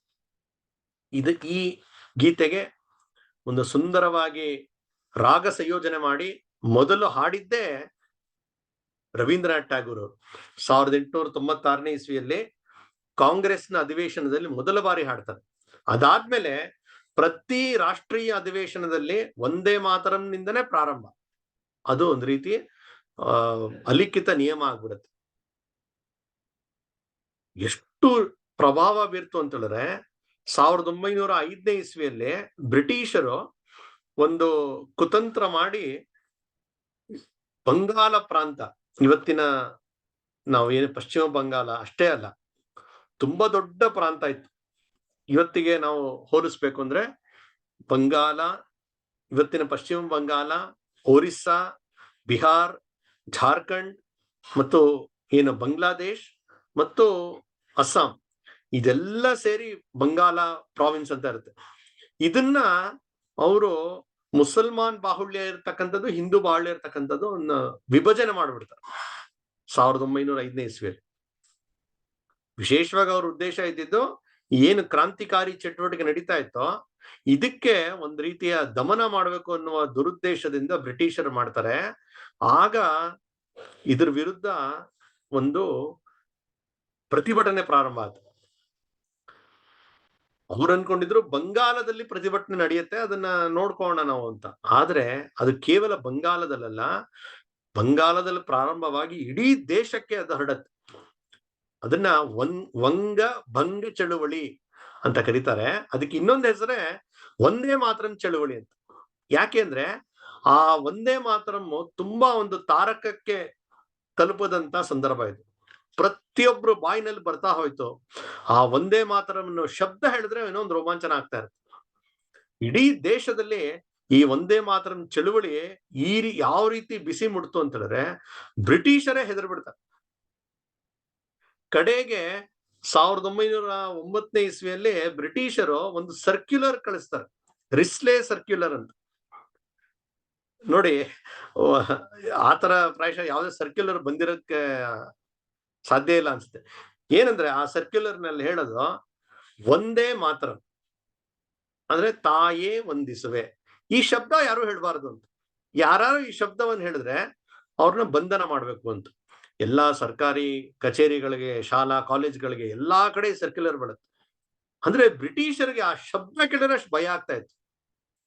ಆ ರೀತಿಯ ಶಕ್ತಿಯನ್ನ ತುಂಬಿಸಿದಂತ ಈ ಒಂದು ಗೀತೆ ಆ ಒಂದೇ ಮಾತರಂ. ಇದರಲ್ಲಿ ತಾಯಿ ಭಾರತೀಯ ಒಂದು ವರ್ಣನೆ ಮಾಡ್ತಾರೆ. ಇಡೀ ದೇಶ ನಾವೆಲ್ಲ ಹೇಗೆ ಒಂದು, ಇಡೀ ದೇಶದಲ್ಲಿರ್ತಕ್ಕಂತ ಕೋಟಿ ಕೋಟಿ ಜನರ ಒಂದು ಕಂಠದಲ್ಲಿ ಒಂದೇ ಮಾತು ಬರ್ತಾ ಇದೆ, ಅದು ತಾಯಿಯೇ ವಂದಿಸುವೆ. ಅಂದ್ರೆ ಇಡೀ ದೇಶವನ್ನ ಒಗ್ಗೂಡಿಸ್ತಕ್ಕಂತ ಒಂದು ಶಕ್ತಿಯಾಗಿ ಈ ಹಾಡು ಕೆಲಸ ಮಾಡುತ್ತೆ. ಇದರಲ್ಲಿ ಬರುತ್ತೆ, ನೀನು ವಿದ್ಯೆ ಕೊಡ್ತಕ್ಕಂತ ಸರಸ್ವತಿ, ನೀನು ಸಂಪತ್ತನ್ನು ಕೊಡ್ತಕ್ಕಂತ ಲಕ್ಷ್ಮಿ, ನೀನು ನಮ್ಮ ಬಾಹುಗಳಲ್ಲಿರ್ತಕ್ಕಂತ ಶಕ್ತಿ, ನೀನು ನಮ್ಮ ದೇಹದಲ್ಲಿರ್ತಕ್ಕಂಥ ಪ್ರಾಣ, ನೀನು ನಮ್ಮ ಹೃದಯದಲ್ಲಿರ್ತಕ್ಕಂಥ ಭಕ್ತಿ, ನೀನು. ಈ ರೀತಿ ಅದ್ಭುತವಾದಂತ ವರ್ಣನೆ ಮಾಡತಕ್ಕಂತ ಒಂದು ಗೀತೆ ಈ ಒಂದೇ ಮಾತರಂ. ಈ ಒಂದೇ ಮಾತರಂ ಮಾಡದಂತ ಪ್ರಭಾವ ಎಷ್ಟಿತ್ತು ಅಂತ ಹೇಳಿದ್ರೆ 1911ನೇ ಇಸ್ವಿಯಲ್ಲಿ ಬ್ರಿಟಿಷರು ಆ ಏನು ವಿಭಜನೆ ಅಂತ ಘೋಷಣೆ ಮಾಡಿರ್ತಾರೆ ಅದನ್ನ ವಾಪಸ್ ತಗೊಳ್ಬೇಕಾಗಿ ಬರುತ್ತೆ. ಅಂತಹ ಒಂದು ತಾಕತ್ತು ಈ ಒಂದು ಹಾಡಿನಲ್ಲಿತ್ತು. ಆ ಹಾಡಿನಲ್ಲಿದ್ದಂತ ಭಾವನೆ ಏನು ಅಂದ್ರೆ ತಾಯೇ ವಂದಿಸುವೆ. ಅಂದ್ರೆ ಯಾವಾಗ ಈ ನೆಲದ ಜನರಿಗೆ ಈ ನೆಲದ ಬಗ್ಗೆ ತಮ್ಮ ಭಾವಗಳು, ಭಕ್ತಿಗಳು ಅದು ಸರಿಯಾದ ರೀತಿಯಲ್ಲಿ ಅರಳಿದಾಗ ಆ ಶಕ್ತಿಯನ್ನ ಎದುರಿಸಕ್ಕೆ ಎಂತ ವಿಧರ್ಮೀಯರ ಶಕ್ತಿಗಳು ಅದಕ್ಕೆ ಎದುರಾಕೊಳ್ಳಕ್ಕಾಗಲ್ಲ. ಕಡೆಗೆ ಆ ಬ್ರಿಟನ್ನಿನ ರಾಜನೇ ಇಲ್ಲಿಗೆ ಬಂದು ಆ ವಿಭಜನೆಯನ್ನ ವಾಪಸ್ ತಗೊಳ್ಬೇಕಾಗಿ ಬರುತ್ತೆ. ಅಷ್ಟೇ ಅಲ್ಲ, ಅಲ್ಲಿ ತನಕ ಬ್ರಿಟಿಷರ ರಾಜಧಾನಿ ಕಲ್ಕತ್ತಾ ಆಗಿರುತ್ತೆ. ಅವರು ಹೆದರಿ ಅಲ್ಲಿಂದ ದಿಲ್ಲಿಗೆ ಬರ್ತಾರೆ, ಅಂದ್ರೆ ರಾಜಧಾನಿಯನ್ನೇ ಬದಲಾವಣೆ ಮಾಡ್ತಾರೆ. ಈ ರೀತಿಯ ಒಂದು ಅದ್ಭುತವಾದಂತ ಚಮತ್ಕಾರವನ್ನ ಮಾಡಿದಂತ ಹಾಡು ಈ ಒಂದೇ ಮಾತರಂ. ಅಂದ್ರೆ ಒಬ್ಬ ಋಷಿ, ಒಬ್ಬ ಕವಿ, ಅವರಿಂದ ಬಂದಂತ ಈ ತಾಯಿಯ ಕುರಿತಾಗಿ ಇರ್ತಕ್ಕಂಥ ಭಾವಪ್ರದವಾದಂತ ಈ ಗೀತೆ ಇಡೀ ದೇಶವನ್ನ ಒಗ್ಗೂಡಿಸ್ತಕ್ಕಂಥ ಕೆಲಸವನ್ನ ಮಾಡುತ್ತೆ. ಆ ರೀತಿ ಹೊರಟಾಗ ನಾವು ಇನ್ನೊಬ್ಬ ವ್ಯಕ್ತಿಯನ್ನ ಸ್ಮರಿಸ್ಕೊಳ್ಬೇಕು. ಅದ್ಯಾರು ಅಂದ್ರೆ ಸ್ವಾತಂತ್ರ್ಯ ವೀರ ಸಾವರ್ಕರ್. ಅವರಂತೂ ಅವರು ಇಡೀ ಬದುಕೆ ತಾಯಿ ಭಾರತೀಯ ಒಂದು ಸೇವೆಗಾಗಿ ತಮ್ಮ ಸರ್ವಸ್ವವನ್ನು ಅವರು ಸಮರ್ಪಿಸ್ತಾರೆ. ಅವ್ರು ಹೇಳ್ತಾರೆ ನೋಡಿ, ಹೇ ಮಾತೃಭೂಮಿ, ನಿನಗಾಗಿ ನನ್ನ ಮನಸ್ಸನ್ನು ಮೀಸಲಿರಿಸಿದೆ, ನನ್ನ ಕಾವ್ಯ ರಸದಿಂದ ನಿನ್ನ ಅಭಿಷೇಕ ಮಾಡಿದೆ, ನನ್ನ ಬರವಣಿಗೆಗೆಲ್ಲ ನೀನೇ ಪ್ರೇರಣೆ ಆದೆ. ನಿನ್ನ ಕಾರ್ಯವೆಂದರೆ ಎಲ್ಲ ದೇವತೆಗಳನ್ನು ಪ್ರಸನ್ನಗೊಳಿಸುವ ಕಾರ್ಯ ಅಂತ. ಅಂದ್ರೆ ಆ ತಾಯಿ ಭಾರತೀಯ ಬಗ್ಗೆ ಎಂತ ಒಂದು ಭಕ್ತಿ ಇತ್ತು ಅಂದ್ರೆ, ತಮ್ಮ 14ನೇ ವಯಸ್ಸಿನಲ್ಲಿ ಒಬ್ಬ ಬಾಲಕನಾಗಿದ್ದಾಗ ಅವರು ಅವರ ಊರಿನಲ್ಲಿ ಪೂನಾದಲ್ಲಿ 3 ಜನ ಕ್ರಾಂತಿಕಾರಿಗಳಿಗೆ ಗಲ್ಲಿಗೇರಿಸ್ತಾರೆ, ಚಾಪೇಕರ್ ಸಹೋದರರು ಅಂತ. ಆ ಗಲ್ಲಿಗೇರಿಸಿದಂತ ಪ್ರಸಂಗ ಇವ್ರಿಗೆ ಇಷ್ಟು ದುಃಖ ಕೊಡತ್ತೆ. ಆವತ್ತು ಪ್ರತಿಜ್ಞೆ ಮಾಡ್ತಾರೆ, ಇನ್ನ ನನ್ನ ಕಡೆ ಉಸಿರು ತನಕ ನನ್ ಹೋರಾಟ ಮಾಡ್ತೀನಿ, ಈ ಬ್ರಿಟಿಷರನ್ನ ಈ ದೇಶದಿಂದ ಓಡಿಸ್ತೀನಿ, ತಾಯಿ ಭಾರತೀಯನ್ನ ಈ ಬಂಧನದಿಂದ ವಿಮುಕ್ತಿ ಮಾಡಕ್ಕೋಸ್ಕರ ನಾನು ಪ್ರಯತ್ನ ಮಾಡ್ತೀನಿ ಅಂತ ಹೋಗ್ತಾರೆ. ಇಡೀ ಜೀವನ ಪೂರ್ತಿ ಅವ್ರು ಏನೇ ಮಾಡಿದ್ರು ದೇಶಕ್ಕಾಗಿ. ಅವ್ರ ಬಾಲ್ಯದಿಂದನೂ ಬರೆಯೋ ಶಕ್ತಿ ಇತ್ತು, ಕವನ ಬರಿತಾ ಇದ್ರು, ಕವನಗಳು ಕವಿತೆಗಳು ಬರಿತಿದ್ರು.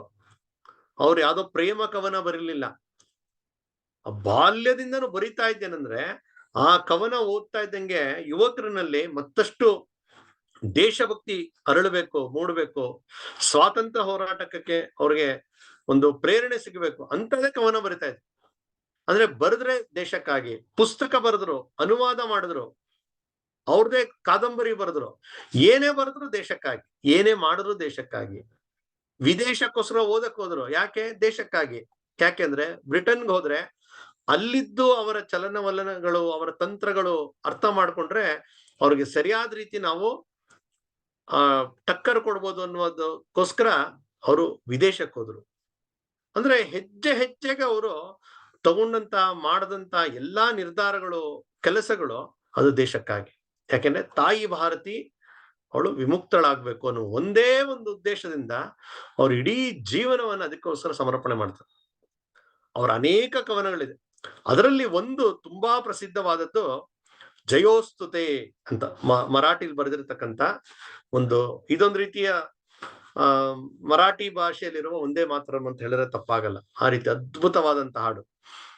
ಇದರಲ್ಲಿ ಅವರು ತಾಯಿಯನ್ನ ವರ್ಣನೆ ಮಾಡ್ತಾರೆ, ಮಹಾಮಂಗಲೆ, ಅತ್ಯಂತ ಶುಭಕರವಾದದ್ದು ಅಂತ ಹೇಳ್ತಾ, ನೀವು ಸ್ವಾತಂತ್ರ್ಯದ ದೇವತೆ, ಸ್ವತಂತ್ರತೆ ಭಗವತಿ ಅಂತ ಆಕೆನ. ಅಂದ್ರೆ ಸ್ವಾತಂತ್ರ್ಯ ಅನ್ನೋದು ಇಷ್ಟು ಗಟ್ಟಿಯಾಗಿ ನಮ್ಮ ಅದರ ಉತ್ಕಟ ಇಚ್ಛಾ ಮೂಡ್ಬೇಕು ಅನ್ನೋ ಕಾರಣಕ್ಕೋಸ್ಕರ ತಾಯಿಯನ್ನ ಈ ರೀತಿ ವರ್ಣನೆ ಮಾಡ್ತಾರೆ.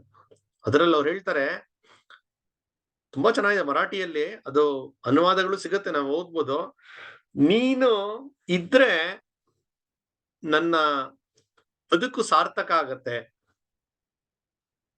ನೀನು ಅಕಸ್ಮಾತ್ ಇಲ್ಲ ಅಂದ್ರೆ ನಾನ್ ಬದುಕಿದ್ರು ಸತ್ತಂತೆ,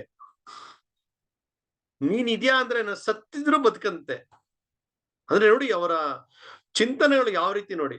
ತುಜ ಸಾಟಿ ಮರಣತೆ ಜನನ, ತುಜ ವೀಣ ಜನನತೆ ಮರಣ. ಅಂದ್ರೆ ನಿನ್ ಜೊತೆ ಇದ್ರೆ ನಂಗೆ ಮರಣನೂ ಜನನ ಇದ್ದಂಗೆ, ಆದ್ರೆ ನೀನ್ ಇಲ್ಲ ಅಂದ್ರೆ ಜೊತೆಗೆ ಆ ಹುಟ್ಟು ಕೂಡ ನನಗೆ ಸಾವಿದ್ದಂಗೆ. ನೀ ಸಕಲವು ಶಕ್ತಿಶಾಲಿ ನೀನು, ಜೇ ಜೇ ಉತ್ತಮ ಉದಾತ್ತ ಉನ್ನತ ಮಹನ್ ಮಧುರತೇತೆ. ನಿನ್ನ ಜೊತೆ ಇರ್ತಕ್ಕಂಥ ಅವ್ರ ಪ್ರತಿಯೊಬ್ಬರ ಚಿಂತನೆಯೂ ಕೂಡ ಅತ್ಯಂತ ಉದಾತ್ತವಾಗೇ ಆಗತ್ತೆ, ಅದ್ರ ಬಗ್ಗೆ ಪ್ರಶ್ನೆಯೇ ಇಲ್ಲ. ಅವ್ರ ಬದುಕಿನಲ್ಲಿ ಸಣ್ಣತನ ಅನ್ನೋದು ಬರೋದಕ್ಕೆ ಸಾಧ್ಯ ಇಲ್ಲ, ಯಾಕೆಂದ್ರೆ ಸಾಕ್ಷಾತ್ ಭಗವತಿ ನೀನು, ನಿನ್ನ ಆರಾಧನೆ ಮಾಡ್ತಾ ಇದ್ದಾರೆ ಅಂತ ಹೇಳ್ತಾ ಅದ್ಭುತವಾದಂತ ರೀತಿಯಲ್ಲಿ ಈ ಹಾಡು ಬರೆದಿದ್ದಾರೆ. ಇದನ್ನ ಲತಾ ಮಂಗೇಶ್ಕರ್ ಅವರು ಇದಕ್ಕೆ ಹಾಡಿದ್ದಾರೆ. ಅವರು ಮತ್ತೆ ಅವರ ಸೋದರರು ಹೃದಯನಾಥ್ ಮಂಗೇಶ್ಕರ್ ಎಲ್ಲ ಸೇರಿ ಇದನ್ನ ಆಕಾಶವಾಣಿಯಲ್ಲಿ ಆಗ್ಲೇ ರಾಗ ಸಂಯೋಜನೆ ಮಾಡಿ ಹಾಡಿದ್ರು ಅವರು. ಈ ರೀತಿ ತಮ್ಮ ಕಾವ್ಯರಸದಿಂದ ಕೂಡ ಅವರು ಸ್ವಾತಂತ್ರ್ಯ ಹೋರಾಟಕ್ಕೆ ಒಂದು ಶಕ್ತಿಯನ್ನು ತುಂಬತಕ್ಕಂತ ಕೆಲಸವನ್ನು ಮಾಡಿದ್ರು. ಇಲ್ಲಿ ಇವರು ಬಳಸಿದಂತ ಒಂದು ವಿಚಾರವೇ ಈ ತಾಯಿ ಭಾರತಿ. ಆ ತಾಯಿಯಂತೆ ಕಾಣ್ತಕ್ಕಂತ, ಅದರಲ್ಲಿ ಒಂದು ಧನ್ಯತೆಯನ್ನ ಕಾಣ್ತಕ್ಕಂತ ಈ ಕೆಲಸವನ್ನ ಮಾಡ್ತಾ ಇರ್ಬೇಕಾದ್ರೆ ಸಂಪೂರ್ಣ ಸಮರ್ಪಣೆ. ಅಕಸ್ಮಾತ್ ಸಾಯೋ ಪರಿಸ್ಥಿತಿ ಬಂದ್ರೂ ಕೂಡ ಸಂತೋಷವಾಗಿ ಸಾಯ್ತಕ್ಕಂತ ಒಂದು ಮನಸ್ಥಿತಿಯನ್ನ ಈ ಒಂದು ಭಾವನೆಗಳು ಮೂಡಿಸುತ್ತೆ. ಅದಕ್ಕೆ ಉದಾಹರಣೆಯಾಗಿ ಒಂದು ಕೆಲವನ್ನ ಇವತ್ತು ನಾನು ಹೇಳಕ್ ಪ್ರಯತ್ನ ಮಾಡ್ತೀನಿ. ಸಾವರ್ಕರ್ ಅವರ ಶಿಷ್ಯನೇ, ಸಾವರ್ಕರ್ ಅವರು ಓದ್ಬೇಕು ಅಂತ ಹೇಳಿ ಲಂಡನ್ಗೆ ಬಂದಿದ್ದಾರೆ. ಆಗ ಅಲ್ಲೊಬ್ಬ ಯುವಕ ಇವರ ಸಂಪರ್ಕಕ್ಕೆ ಬರ್ತಾನೆ. ಅವನು ಹೇಗೆ ಅಂದ್ರೆ ಪಂಜಾಬಿಂದ ಬಂದಿರತಕ್ಕಂತ ಒಬ್ಬ ಶ್ರೀಮಂತ ಮನೆಯಿಂದ ಬಂದಿರತಕ್ಕಂತ ಒಬ್ಬ ಯುವಕ. ಅವನು ಸದಾ ಶೋಕಿ ಮಾಡುವಂಥದ್ದು, ಒಳ್ಳೊಳ್ಳೆ ಬಟ್ಟೆ ಹಾಕೊಂಡು, ಸೆಂಟ್ ಹಾಕೊಂಡು, ಪೌಡರ್ ಹಾಕೊಂಡು, ಹೇರ್ ಸ್ಟೈಲ್ಗಳು ಬೇರೆ ಬೇರೆ ತರ ಮಾಡ್ಕೊಂಡು ಬೀದಿಲ್ ಸುತ್ತಾಡೋದು, ಹುಡುಗಿಯರ ಜೊತೆ ಆಟ ಆಡೋದು, ಒಂದ್ ರೀತಿ ಮಜಾ ಮಾಡ್ಕೊಂಡಿರ್ತಾ ಇರ್ತಾನೆ, ಶೋಕಿ ಮಾಡ್ಕೊಂಡಿರ್ತಾನೆ. ಅವನ ಹೆಸರು ಮದನ್ ಲಾಲ್ ಅಂತ ಹೇಳಿ, ಮದನ್ ಲಾಲ್ ಧೀಂಗ್ರಾ ಪೂರ್ತಿ ಹೆಸರು. ಆದ್ರೆ ಅವನ್ಗೆ ಶೋಕಿ ಲಾಲ್ ಅಂತ ಕರಿತಾ ಇರ್ತಾನೆ, ಶೋಕಿ ಮಾಡ್ಕೊಂಡಿರ್ತಾನೆ. ಒಂದ್ಸಲಿ ವಿವೇಕಾನಂದರು, ಒಂದ್ಸಲಿ ಸಾವರ್ಕರ್ ಅವರು ಇವರು ಇದ್ದಂತ ಜಾಗ ಇಂಡಿಯಾ ಹೌಸ್ ಅಂತ, ಅಲ್ಲಿ ಒಂದು ವಿಚಾರವಾಗಿ ತುಂಬಾ ಒಂದು ಗಂಭೀರವಾದಂತ ವಿಚಾರವನ್ನ ಮಾತಾಡ್ತಾ ಇರ್ತಾರೆ. ಆಗ ಹೊರಗಡೆ ಏನೋ ಒಂದು ಡಿಸ್ಕೋ ಮ್ಯೂಸಿಕ್ ಬರ್ತಾ ಇರತ್ತೆ, ಯಾರೋ ನಗ್ತಾ ಇರ್ತಾರೆ, ಕೇಕೆ ಹಾಕ್ತಾ ಇರ್ತಾರೆ, ತುಂಬಾ ಒಂದು ತೊಂದರೆ ಆಗ್ತಾ ಇರತ್ತೆ ಇವರ ಮಾತಿಗೆ. ಆಗ ಹೊರಗಡೆ ಬಂದು ನೋಡಿದಾಗ ಗೊತ್ತಾಗತ್ತೆ, ಈ ಮದನ್ ಲಾಲ್ ಮತ್ತು ಒಂದಷ್ಟು ಜನ ಹುಡುಗಿಯರೆಲ್ಲ ಇದ್ದಾರೆ, ಅಲ್ಲಿ ಒಂದು ಹಾಡ್ ಹಾಕೊಂಡು ಅದಕ್ಕೆ ಏನೋ ಕುಣಿತಾ ಇದ್ದಾರೆ. ಇವ್ರಿಗೆ ತುಂಬಾ ಸಿಟ್ಟು ಬಂದ್ಬಿಡುತ್ತೆ, ಚೆನ್ನಾಗಿ ಬೈತಾರೆ. ನೀನ್ ಯಾತಕ್ ಬದುಕಿದ್ಯಾ, ನೀನು ಈ ತರದ್ದು ಶೋಕಿ ಮಾಡ್ಕೊಂಡಿದ್ಯಾ, ನಮ್ ದೇಶದ ಪರಿಸ್ಥಿತಿ ಈ ರೀತಿ ಇದೆ ಅಂತ ಹೇಳಿ ತುಂಬಾ ಒಂದು ಜೋರಾಗಿ ಬೈತಾರ ಅವ್ನು. ಅವ್ರು ಬೈದಿದ್ದು ಅವನ್ ಪರಿಣಾಮ ಆಗ್ಬಿಡತ್ತೆ, ಅವನು ಕ್ರಾಂತಿಕಾರಿ ಪರಿವರ್ತನೆ ಆಗ್ತಾವ. ಇವ್ರ ಸಂಪರ್ಕಕ್ಕೆ ಬಂದಂತ ಪ್ರತಿಯೊಬ್ರು ಇದೇ ರೀತಿಯಲ್ಲಿ, ಈ ಶೋಕಿ ಲಾಲ್ ಇದ್ದಂತ ಅವನು ಒಬ್ಬ ಕ್ರಾಂತಿಕಾರಿ ಮದನ್ ಲಾಲ್ ಆಗಿ ಪರಿವರ್ತನೆ ಆಗ್ತಾನೆ. ಅವನು ಅಲ್ಲಿ ಇದ್ದಂತ ಒಬ್ಬ ದುಷ್ಟ ಬ್ರಿಟಿಷ್ ಆಫೀಸರ್ ಕರ್ಜನ್ ವೈಲಿ ಅಂತ ಹೇಳಿ, ಅವನೇನ್ ಮಾಡ್ತಾ ಇರ್ತಾನೆ ಅಂದ್ರೆ, ಭಾರತದಿಂದ ಹೋಗ್ತಕ್ಕಂತ ಎಲ್ಲಾ ವಿದ್ಯಾರ್ಥಿಗಳಿಗೆ ಭಾರತದ ಬಗ್ಗೆ ಒಂದು ತಾತ್ಸಾರ ಬರೋ ತರ, ಭಾರತದ ಬಗ್ಗೆ ಒಂದು ಒಂದ್ ರೀತಿ ಕೀಳರಿಮೆ ಬರೋ ರೀತಿ ಅವನು ಅವ್ರ ಬುದ್ಧಿ ಕೆಡಿಸ್ತಾ ಇರ್ತಾನೆ. ಹಾಗಾಗಿ ಅವನನ್ನ ಕೊಲ್ಲಬೇಕು ಅಂತ ನಿಶ್ಚಯ ಆಗತ್ತೆ. ಆ ಕೆಲಸವನ್ನ ಮದನ್ ಲಾಲ್ಗೆ ಕೊಡ್ತಾರೆ. ಇವನು 1909 ಇಸ್ವಿಯಲ್ಲಿ ಒಂದು ತುಂಬಿದ ಸಭೆಯಲ್ಲಿ ಆ ಕರ್ಜನ್ ವೈಲಿ, ಆ ದುಷ್ಟ ಬ್ರಿಟಿಷ್ ಆಫೀಸರ್ನ ಕೊಂದಾಕ್ತಾನೆ. ಅದಾದ್ಮೇಲೆ ಅವನ್ಗೆ ವಿಚಾರಣೆ ನಾಟಕ ನಡೆದು ಅವನ್ಗೆ ಗಲ್ಲಿಗೆ ಏರಿಸ್ಬೇಕು ಅಂತ ನಿಶ್ಚಯ ಆಗತ್ತೆ. ಆ ಗಲ್ಲಿಗೆ ಏರ್ಸಕ್ಕೆ ಮುಂಚೆ ಅವನು ಕೊಟ್ಟಂತ ಕಡೆ ಸ್ಟೇಟ್ಮೆಂಟ್ ಅದನ್ನ ಓದ್ಬೇಕು. ಅವನು ಹೇಳ್ತಾನೆ, ನನ್ಗೆ ಈ ದೇಶದ ಕೆಲಸ ಅಂದ್ರೆ ಶ್ರೀರಾಮನ ಕೆಲಸ, ಭಗವಂತನ ಕೆಲಸ. ಈ ಕೆಲಸ ಮಾಡೋದ್ರಲ್ಲಿ ಅತ್ಯಂತ ಸಂತೋಷ ಇದೆ, ಯಾವುದೇ ರೀತಿಯ ನನಗೆ ತಪ್ಪು ಮಾಡಿದ್ದೀನಿ ಅನ್ನುವ ಅನಿಸ್ತಾ ಇಲ್ಲ, ದೇಶಕ್ಕೋಸ್ಕರ ಮಾಡ್ತಾ ಇದ್ದೀನಿ ನಾನು ಅಂತ ಹೇಳಿ ತುಂಬಾ ತರ್ಕಬದ್ಧವಾಗಿ ತನ್ನೆಲ್ಲ ವಿಚಾರವನ್ನ ಹೇಳ್ತಾನೆ.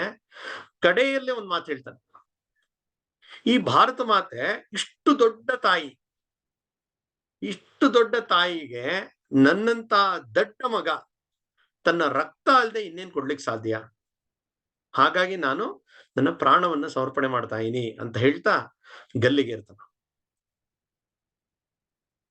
ವಿನ್ಸ್ಟನ್ ಚರ್ಚಿಲ್ ಸದಾ ಭಾರತದ ದ್ವೇಷಿ, ಕಡೆ ತನಕ ಭಾರತಕ್ಕೆ ಸ್ವಾತಂತ್ರ್ಯ ಕೊಡೋದಕ್ಕೆ ಅವನು ವಿರೋಧ ಮಾಡ್ತಾ ಇದ್ದ. ಆತ ಇವನ ಈ ಗಲ್ಲಿಗೇರಿಸಿದಂತ ಸಂದರ್ಭ ಮತ್ತು ಅವನ ಈ ಸ್ಟೇಟ್ಮೆಂಟ್ ನೋಡಿ ಅವನಿಗೆ ಕಣ್ಣಲ್ಲಿ ನೀರು ಬರುತ್ತೆ. ಅವನು ಹೇಳ್ತಾನೆ, ದೇಶಕ್ಕಾಗಿ ಈ ರೀತಿ ನಗನಗ್ತಾ ಪ್ರಾಣ ಕೊಡ್ತಕ್ಕಂತ ಒಂದು ವಿಚಿತ್ರವಾದಂತ ಸಂಗತಿ ಭಾರತದಲ್ಲಿದೆ ಅಂತ ಹೇಳಿ ತುಂಬಾ ಒಂದು ಆಶ್ಚರ್ಯ ಪಡ್ತಾನ. ಆ ರೀತಿಯ ಒಂದು ತಾಯಿ ಭಾರತೀಯ ಒಂದು ಸಮರ್ಪಣೆಯಲ್ಲಿ ಭಾರತದ ಹೊರಗೆ ಬಲಿದಾನಗೊಂಡಂತ ಮೊದಲ ಕ್ರಾಂತಿಕಾರಿ. ಅದೇ ರೀತಿ ನೂರಾರು ಜನರ ಸಿಗತ್ತೆ. ಮತ್ತೊಬ್ಬ ಕ್ರಾಂತಿಕಾರಿ ರಾಮ್ ಪ್ರಸಾದ್ ಬಿಸ್ಮಿಲ್, ಅವನು ಭಾರತದಲ್ಲೇ ಇಲ್ಲೇ ಅವನು ಕ್ರಾಂತಿಕಾರಿ ನಾಯಕನಾಗಿರ್ತಾನೆ. ಒಂದು ಕಾಕೋರಿ ಅನ್ನುವ ಜಾಗದಲ್ಲಿ ಇವರು ಬ್ರಿಟಿಷರು ತಗೊಂಡೋಗ್ತಾ ಇದ್ದಂತ ಒಂದು ಖಜಾನೆ ಇರುತ್ತೆ. ಅಂದ್ರೆ ನಮ್ದು ದುಡ್ಡು, ಭಾರತೀಯರ ದುಡ್ಡೆ, ಅವರು ಸಾಗಿಸ್ತಾ ಇರ್ತಾರೆ ಟ್ರೈನ್ ನಲ್ಲಿ. ಇವರು ಕ್ರಾಂತಿಕಾರಿ ಕೆಲಸ ಮಾಡೋಕ್ಕೋಸ್ಕರ ಹಣ ಬೇಕಿರುತ್ತೆ, ಹಾಗಾಗಿ ಅದನ್ನ ನಮ್ದೇ ಹಣ ತಗೊಳ್ಳೋಣ ಅಂತ ಹೇಳಿ ಆ ಟ್ರೈನ್ ನ ಇವರು ತಡೆದು ಅದನ್ನ ಆ ಒಂದು ಖಜಾನೆಯನ್ನ ಲೂಟಿ ಮಾಡ್ತಾರೆ. ಹೆಚ್ಚು ದುಡ್ಡು ಸಿಗಲ್ಲ, ಆದ್ರೆ ಆ ಪ್ರಕರಣ ತುಂಬಾ ದೊಡ್ಡದಾಗ್ಬಿಡುತ್ತೆ. ಎಷ್ಟು ದುಡ್ಡು ಹೋಯ್ತೋ ಅದ್ರ 10 ಪಟ್ಟು ಬ್ರಿಟಿಷರು ಹಣ ಖರ್ಚು ಮಾಡಿ ಎಲ್ಲಾ ವ್ಯಕ್ತಿಗಳನ್ನು ಹಿಡಿತಾರೆ. ಅದರಲ್ಲಿ ರಾಮ್ ಪ್ರಸಾದ್ ಬಿಸ್ಮಿಲ್ ಒಬ್ಬ ಪ್ರಮುಖ ನಾಯಕ. ಅವನಿಗೂ ಕೂಡ ಒಂದು ವಿಚಾರಣೆಯ ನಾಟಕ ಆಗಿ ಅವನಿಗೂ ಕೂಡ ಗಲ್ಲಿಗೇರಿಸುವಂತ ಒಂದು ನಿರ್ಣಯ ಬರುತ್ತೆ. ಅವನು ಗಲ್ಲಿಗೇರಿಸೋ ಹಿಂದಿನ ದಿನ ಅವ್ರ ತಾಯಿ ನೋಡಕ್ ಬರ್ತಾರೆ. ತಾಯಿ ಬರ್ತಾ ಇದ್ದಾರೆ ಅಂತ ಗೊತ್ತಾಗ್ತಾ ಇದ್ದಂಗೆ ಒಂದ್ ರೀತಿ ಕಣ್ಣೆಲ್ಲ ತೇವಯುಕ್ತ ಆಗತ್ತೆ. ಯಾಕಂದ್ರೆ ನಾಳೆ ಸಾಯ್ತಾ ಇದ್ದಾನೆ, ಹಿಂದಿ ದಿವಸ ತಾಯಿ ನೋಡುವಂತ ಒಂದು ಅವಕಾಶ ಸಿಕ್ಕಿದೆ. ಹೇಗಿರ್ಬೇಕು ಕಲ್ಪನೆ ಮಾಡ್ಕೊಳ್ಳಿ. ತಾಯಿ ಬರ್ತಾಳೆ, ತಾಯಿ ನೋಡ್ತಾ ಇದ್ದಂಗೆ ಕಣ್ಪೂರ್ತಿ ಮಂಜಾಗತ್ತೆ. ತಾಯಿ ಹತ್ರ ಬರ್ತಾಳೆ. ಆಗ ಆಳೆತ್ತರ ಬೆಳೆದು ನಿಂತಂತ ರಾಮ್ ಪ್ರಸಾದ್ ಬಿಸ್ಮಿಲ್ ಗಳಗಳಗಳನೆ ಅಳ್ತಾನೆ. ಆಗ ಅವ್ರ ತಾಯಿ ಹೇಳ್ತಾಳೆ, ನೋಡಿ ಆ ತಾಯಿ ಹೆಂಗಿದ್ಲು ಅಂತ. ಅವಳು ಹೇಳ್ತಾಳೆ, ಅಯ್ಯೋ, ಸೂರ್ಯ ಮುಳುಗದ ಸಾಮ್ರಾಜ್ಯ ಈ ಬ್ರಿಟಿಷರ ವಿರುದ್ಧ ನನ್ನ ಮಗ ಸಡ್ಡು ಹೊಡೆದು ನಿಂತಿಯಾನೆ. ಈ ಕೆಲಸಕ್ಕೋಸ್ಕರ ಅವನ್ಗೆ ಗಲ್ಲಿಗೇರಿಸ್ತಾ ಇದಾರೆ. ಆಶೀರ್ವಾದ ಮಾಡಿ ಹೋಗೋಣ ಅಂತ ನಾನ್ ಬಂದ್ರೆ ನೀ ನೋಡಿದ್ರೆ ಅಳ್ತಾ ಇದೆಯಲ್ಲ, ಸಾವಿಗೆ ಹೆದರ್ಕೊಳ್ತೀಯ ನೀನು ಅಂತ ಕೇಳ್ತಾರೆ. ಆಗ ಅವ್ರ ತಾಯಿಯ ಮಾತಿಗೆ ಇವನು ಹೇಳ್ತಾನೆ, ಇಲ್ಲ, ನಾನು ಹೆದರಿಕೆಯಿಂದ ಇದು ಅಳ್ತಾ ಇಲ್ಲ, ನನ್ಗ್ ಸಾವಿನ ಭಯ ಇಲ್ಲ. ನಾನೊಬ್ಬ ಭಾರತೀಯ, ಒಬ್ಬ ಹಿಂದೂ. ನಮ್ಗೇನು ಸಾವಿನ ಭಯ ಇಲ್ಲ. ಯಾಕಂದ್ರೆ ಇನ್ನೊಂದ್ಸಲ ಹುಟ್ಟುತ್ತೀವಿ. ನಮ್ಗೇನು ಅಂತಿಮ ಜನ್ಮ ಅಲ್ವಲ್ಲ. ಯಾವ ರೀತಿ ಬದುಕಿದ್ವಿ ಅನ್ನೋದು ತುಂಬಾ ಮುಖ್ಯ. ಅದಕ್ಕೋಸ್ಕರ ಅಳ್ತಾ ಇಲ್ಲ ನಾನು. ನನ್ಗೆ ಏನ್ ಯೋಚನೆ ಬರ್ತಾ ಇದೆ ಅಂತ ಹೇಳಿದ್ರೆ, ಒಬ್ಬ ಮಗ ಈ ರೀತಿ ಪ್ರಾಣ ಬಲಿದಾನ ಮಾಡ್ತಾ ಅಂದ್ರೆ ಎಂತ ತಾಯಿ ನಂಗೆ ಸಿಕ್ಕಿದ್ದಾರೆ, ಆಶೀರ್ವಾದ ಮಾಡಕ್ಕೋಸ್ಕರ ಬರ್ತಾ ಹೇಳಲ್ಲ ಅಂತ ವಿಚಾರ ನನಗೆ ಭಾರಿ ಖುಷಿ ಆಯ್ತು. ಅದಕ್ಕೋಸ್ಕರ ಕಣ್ಣಲ್ಲಿ ನೀರು ಬಂತು. ಅದ್ರ ಜೊತೆಗೆ ನನ್ನ ಮನಸ್ಸಿನಲ್ಲಿ ಇನ್ನೊಂದು ವಿಷಯ ಬಂತು. ಮನೆಯಲ್ಲಿ ನಿಂತರ ತಾಯಿನೇ ಅಕಸ್ಮಾತ್ ಇದ್ದಿದ್ರೆ ನಂತರ ಮಗನೇ ಹುಡ್ತಾ ಇದ್ದ ಅಲ್ವಾ? ಅಂದ್ರೆ ಒಬ್ಬ ದೇಶಭಕ್ತ ತಾಯಿ ಇದ್ರೆ ದೇಶಭಕ್ತ ಮಗನೇ ಹುಡ್ತಾನೆ. ನನ್ಗನ್ಸತ್ತೆ, ಅಕಸ್ಮಾತ್ ನಮ್ ದೇಶದ ಪ್ರತಿ ಮನೆಯಲ್ಲೂ ನಿಂತರ ತಾಯಿನೇ ಇದ್ದಿದ್ರೆ ನಂತರ ಮಗನೇ ಹುಡ್ತಾ ಇದ್ದ. ಆಗ ನಾವು ಬ್ರಿಟಿಷರನ್ನ ಓಡಿಸುವಂತ ಸಂದರ್ಭ ಬರ್ತಾ ಇರಲಿಲ್ಲ. ಯಾಕೆಂದ್ರೆ ಮನೆಯಲ್ಲಿ ಈ ರೀತಿಯ ದೇಶಭಕ್ತ ತಾಯಿ ಮಗ ಇದ್ರೆ ಆ ದೇಶಕ್ಕೆ ಬ್ರಿಟಿಷರು ಬರಕ್ಕೆ ಆಗ್ತಾ ಇತ್ತು ಅಂತ ನನ್ನ ಮನಸ್ಸಿನಲ್ಲಿ ಒಂದು ಯೋಚನೆ ಬಂತು ಅಂತ ತಾಯಿಯೊಂದಿಗೆ ಹಂಚ್ಕೊಳ್ತಾರೆ. ಇದು ತಾಯಿ ಭಕ್ತಿಯ ಒಂದು ಪರಿಣಾಮ.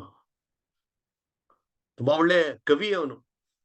ಅನೇಕ ಹಾಡುಗಳು ಬರ್ದೇನು ನಾವು ಕೇಳಿರ್ಬೋದು. ಸರ್ಫರೋಶ್ ಕಿ ತಮನ್ನ ಅಬ್ ಹಮಾರೆ ದಿಲ್ ಮೇ ಹೇ, ಇದನ್ನ ರಾಮ್ ಪ್ರಸಾದ್ ಬಿಸ್ಮಿಲ್ಲೇ ಬರ್ದಿರುವಂತದ್ದು.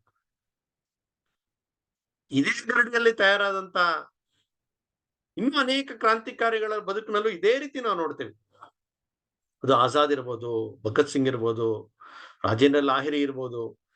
ಅದೆಷ್ಟು ಜನ ತಾಯಿ ಭಾರತೀಯ ಒಂದು ಸೇವೆಗಾಗಿ ನಗನಗತಾ ಅವರು ಪ್ರಾಣ ಕೊಡೋಕೆ ಅವರು ಒಂದು ಧೈರ್ಯ ಕೊಟ್ಟಿರುತ್ತೆ. ಅದೇ ರೀತಿ ಇದರ ಮುಂದಿನ ಪೀಳಿಗೆಯಲ್ಲಿ ಬಂದಂತವರು ಈ ಭಗತ್ ಸಿಂಗ್, ರಾಜ್ಗುರು, ಸುಖದೇವ್, ಈ ಅನೇಕರು ಬರ್ತಾರೆ. ಈ 3 ಜನ ತುಂಬಾ ಪ್ರಸಿದ್ಧ. ನಾವು ಈ ಸಿನಿಮಾ ಕೂಡ ನೋಡಿದೀವಿ. ಇವ್ರಿಗೆ ಕೂಡ ಅನೇಕ ಪ್ರಕರಣಗಳ ನಿಮಿತ್ತ ಸಿಕ್ಕಾಕ್ಸಿ ಇವ್ರನ್ನ ಜೈಲ್ಗೆ ಹಾಕಿ ಮರಣದಂಡನೆಯನ್ನ ಇವ್ರಿಗೆ ವಿಧಿಸ್ತಾರೆ. ಆದ್ರೆ ಇವರು ಭಗತ್ ಸಿಂಗ್ ಆ ಲಾಹೋರ್ನ ಜೈಲಿನಲ್ಲಿ ಎಲ್ಲಿದ್ರು ಅಲ್ಲಿದ್ದಾಗ ಅನೇಕ ಕೆಲಸಗಳನ್ನ ಮಾಡಿ ಈ ಕ್ರಾಂತಿ ಕಾರ್ಯದ ಬಗ್ಗೆ ಇಡೀ ದೇಶದಲ್ಲಿ ಆ ವಿಚಾರ ತಲುಪಿ ಜನರಿಗೆ ಮತ್ತಷ್ಟು ಪ್ರೇರಣೆ ಕೊಡ್ತಕ್ಕಂಥ ಕೆಲಸವನ್ನ ಭಗತ್ ಸಿಂಗ್ ಮಾಡ್ತಾರೆ. 1931 ಇಸ್ವಿ ಮಾರ್ಚ್ 24ನೇ ತಾರೀಕು ಗಲ್ಲಿಗೇರಿಸ್ಬೇಕು ಅಂತ ಬ್ರಿಟಿಷರ್ ನಿಶ್ಚಯ ಮಾಡಿರ್ತಾರೆ. ಆದ್ರೆ ಬ್ರಿಟಿಷರಿಗೆ ಒಳೊಳಗೆ ಭಯ ಶುರು ಆಗತ್ತೆ. ಅಕಸ್ಮಾತ್ ಇವನ್ಗೆ ನಾವು ಗಲ್ಲಿಗೇರಿಸಿ ಅದಾದ್ಮೇಲೆ ಅವನ ದೇಹವನ್ನ ಅವ್ರಿಗೆ ಹ್ಯಾಂಡ್ ಓವರ್ ಮಾಡಿದ್ರೆ ದೊಡ್ಡ ಮೆರವಣಿಗೆ ಇತ್ಯಾದಿಗಳಾಗಿ ಇನ್ನೂ 100 ಜನ ಭಗತ್ ಸಿಂಗ್ಗಳು ತಯಾರಾಗ್ಬಿಡ್ತಾರೆ ಅಂತ ಅವ್ರಿಗೆ ಭಯ ಹುಟ್ಟಿ 24ನೇ ತಾರೀಕು ಆಗ್ಬೇಕಾದ್ದನ್ನ ಒಂದ್ ದಿವಸ ಮುಂಚೆನೆ 23ನೇ ತಾರೀಕೆ ಅವನ್ಗೆ ಬಂದು ಹೇಳ್ತಾರೆ. ಭಗತ್ ಸಿಂಗ್ ಏನೋ ಓದ್ತಾ ಕೂತಿರ್ತಾನೆ, ಅವ್ನ್ಗೆ ಹೇಳ್ತಾರೆ ನಿನಗೆ ನಾಳೆ ಎಲ್ಲ ಇವತ್ತೇ ಗಲ್ಲಿಗೆ ಹಾಕ್ತಿವಿ, ತಯಾರಾಗು ಅಂತ. ಅಂದ್ರೆ ನೋಡಿ, ಏನೋ ಪ್ರೀಪೋನ್ ಅಂದ್ರೆ ಏನೋ ಮಾತುಕತೆ ಮೀಟಿಂಗ್ ಅಲ್ಲ, ಸಾವು. ಆಯ್ತು ಅಂತ ಹೇಳಿ ತಯಾರಾಗ್ತಾರೆ. 3 ಜನ ನಗನಗತಾ ಆ ಗಲ್ಲಿಗೇರಿಸೋ ಜಾಗಕ್ಕೆ ಬರ್ತಾರೆ, ಆ ಬಲಿವೇದಿಗೆ ನಿಂತಾ ಇದ್ದಾರೆ. ಅಲ್ಲಿಗೆ ಬರ್ತಾರೆ. ಅಲ್ಲಿ ಸುತ್ತ ಒಂದ್ 5 ಜನ ಇದ್ದಾರೆ. ಆಗ ಭಗತ್ ಸಿಂಗ್ ಹೇಳ್ತಾನೆ, ನೀವು 5 ಜನ ತುಂಬಾ ಭಾಗ್ಯಶಾಲಿಗಳು ಅಂತ. ಅಲ್ಲಿ ಆ inspector general of police, inspector general of prison, ಲಾಹೋರ್ನ ಡೆಪ್ಯೂಟಿ ಕಮಿಷನರ್, ಜೈಲ್ ಅಧಿಕಾರಿ, ಒಬ್ಬ ಡಾಕ್ಟರ್, ಇಷ್ಟ ಜನ ಇರ್ತಾರೆ. ಅವ್ರನ್ನ ನೋಡಿ ಭಗತ್ ಸಿಂಗ್ ಹೇಳ್ತಾನೆ, ನೀವು 5 ಜನ ತುಂಬಾ ಭಾಗ್ಯಶಾಲಿಗಳು ಅಂತ. ಆಗ ಆ ಆಫೀಸರ್ ಕೇಳ್ತಾನೆ, ಇನ್ನ ಕ್ಷಣದಲ್ಲಿ ನೀನು ಹೆಣ ಆಗ್ತೀಯ ನೀನು, ಯಾಕೆಂದ್ರೆ ನಿನ್ನ ಸಾವನ್ನ ನಿಶ್ಚಯ ಮಾಡಿದೆ, ಕೆಲವೇ ನಿಮಿಷಗಳಲ್ಲಿ ನಿನ್ನ ಗಲ್ಲಿಗೇರಿಸಿ ನಮ್ ಕಣ್ಣು ಮುಂದೆನೆ ನೀನು ಹೆಣ ಆಗ್ತೀಯ, ನೀನ್ ಯಾಕೆ ನಮ್ಮ ಭಾಗ್ಯವನ್ನ ಹೊಗಳ್ತಾ ಇದೀಯಾ ಅಂತ ಕೇಳ್ತಾನೆ. ಆಗ ಭಗತ್ ಸಿಂಗ್ ಹೇಳ್ತಾನೆ, ನೋಡಿ ನಮ್ಮ ದೇಶದಲ್ಲಿ 30 ಕೋಟಿ ಜನ ಇದ್ದಾರೆ. ಆಗ ನಮ್ಮ ದೇಶದ ಜನಸಂಖ್ಯೆ 30 ಕೋಟಿ. ಈ 30 ಕೋಟಿ ಜನರ ಪೈಕಿ ಈ ಭಾರತೀಯ ವಿಮುಕ್ತಿಗಾಗಿ ಹೇಗೆ ಈ ದೇಶದ ಯುವಕ ನಗನಗತಾ ಪ್ರಾಣ ಬಿಡ್ತಾನೆ ಅನ್ನುವ ದೃಶ್ಯವನ್ನ ನೋಡುವಂತಹ ಭಾಗ್ಯ ನಿಮ್ಗೆ 5 ಜನಕ್ಕೆ ಸಿಕ್ಕಿದೆ. ಹಾಗಾಗಿ ನೀವು ಭಾಗ್ಯಶಾಲಿಗಳು. ಏನ್ ನಿನ್ ಕಡೆ ಆಸೆ ಅಂದ್ರೆ, ಆದಷ್ಟು ಬೇಗ ಸತ್ ನಂತರ ಮತ್ತೆ ಈ ಸ್ವಾತಂತ್ರ್ಯ ಹೋರಾಟಕ್ಕೋಸ್ಕರ ಓಡಾಡ್ಬೇಕು, ಅದೇ ನನ್ನ ಇಚ್ಛೆ ಅಂತ ಎಲ್ರು ಹೇಳ್ತಾರೆ. ಅವ್ರ ಬಾಯಿನಲ್ಲಿ ಕಡೇ ಮಾತು ಬಂದಿದ್ದು ಒಂದೇ ಮಾತರಂ. 3 ಜನರನ್ನ ಅಲ್ಲಿಗೆ ಗಲ್ಲಿಗೇರಿಸ್ತಾರೆ. ಅದಕ್ಕೆ ಮುಂಚೆ ಒಂದು ಸಣ್ಣ ಜಗಳ ಆಗತ್ತೆ 3 ಜನರದು. ಏನಂದ್ರೆ, ಯಾರು ಮೊದಲು ಸಾಯ್ಬೇಕು ಅಂತ. ಜಗತ್ನಲ್ಲಿ ಇನ್ನೆಲ್ಲೋ ಆಗದೆ ಇರ್ತಕ್ಕಂಥ ಜಗಳಗಳಿದು ಭಾರತದಲ್ಲಿ ನಡೆಯುತ್ತೆ. ಇನ್ನೇನ್ ಸಾಯ್ತಾ ಇದ್ರು, ಅಲ್ಲಿ ಇಲ್ಲ ನಾನ್ ಮೊದಲು ಸಾಯ್ಬೇಕು ಅಂತ. ಕಡೆಗೆ ನಿಶ್ಚಯ ಆಗತ್ತೆ. ಮೊದಲು ಸುಖದೇವ್, ಆಮೇಲೆ ಭಗತ್ ಸಿಂಗ್, ಆಮೇಲೆ ರಾಜ್ಗುರು, ಈ ಒಂದು ಆರ್ಡರ್ ನಲ್ಲಿ ತಾವು 3 ಜನ ಒಂದು ಒಪ್ಪಂದಕ್ಕೆ ಬಂದು ನಗನಗತಾ ಪ್ರಾಣ ಬಿಡ್ತಾರೆ. ಈ ರೀತಿಯ ಒಂದು ಉತ್ಕಟವಾದಂತ ಭಾವನೆಯನ್ನ ಮೂಡಿಸಿದ್ದು ಈ ಮಾತೃತ್ವದ ಭಾವ. ಈ ಒಂದೇ ಮಾತರಂ ಇರ್ಬೋದು, ದೇವಸ್ತುತೆ ಇರ್ಬೋದು, ಹೆಜ್ಜೆ ಹೆಜ್ಜೆಗೂ ನಾವು ನೋಡ್ತಾ ಹೋಗ್ತೀವಿ. ಇದು ಇಡೀ ಸ್ವಾತಂತ್ರ್ಯ ಹೋರಾಟಕ್ಕೆ ಒಂದು ಇಂಧನವಾಗಿ, ರಣಮಂತ್ರವಾಗಿ ಕೆಲಸ ಮಾಡಿದೆ. ಅಂದ್ರೆ ಸರಿಯಾದಂತ ಭಾವನೆ, ಶ್ರೇಷ್ಠವಾದಂತ ಭಾವನೆ ಒಬ್ಬ ವ್ಯಕ್ತಿಯ ಹೃದಯದಲ್ಲಿ ಮೂಡಿದ್ರೆ ಅವನ ಬದುಕು ಅದು ಅಮರವಾಗ್ಬಿಡುತ್ತೆ. ನೋಡಿ, ಭಗತ್ ಸಿಂಗ್ ತೀರ್ಕೊಂಡು ಎಷ್ಟು ವರ್ಷ ಆಯ್ತು? ಅವನ್ನ ನಾವು ನೋಡಿಲ್ಲ, ನಮ್ ಕಾಲದವನು ಅಲ್ಲ, ನಮ್ ಊರವನು ಅಲ್ಲ. ಹಂಗ್ ನೋಡೋಕೋದ್ರೆ ಇವತ್ತಿನ ಒಂದು ಭೌಗೋಳಿಕವಾಗಿ ನೋಡಿದ್ರೆ ಅವನು ಸತ್ತಿದ್ದು ಇವತ್ತಿನ ಪಾಕಿಸ್ತಾನದಲ್ಲಿ, ಲಾಹೋರ್ನಲ್ಲಿ. ಇವತ್ತಿಗೂ ನೆನಪಿಸ್ಕೊಳ್ತಾರೆ. ಯಾಕೆಂದ್ರೆ ಅವನ ಬದುಕಿಗೆ ಒಂದು ಶ್ರೇಷ್ಠತೆಯನ್ನ ಕೊಡ್ತು ಈ ಭಾವನೆ. ಆ ರೀತಿಯ ಒಂದು ಮಾತೃಭಾವ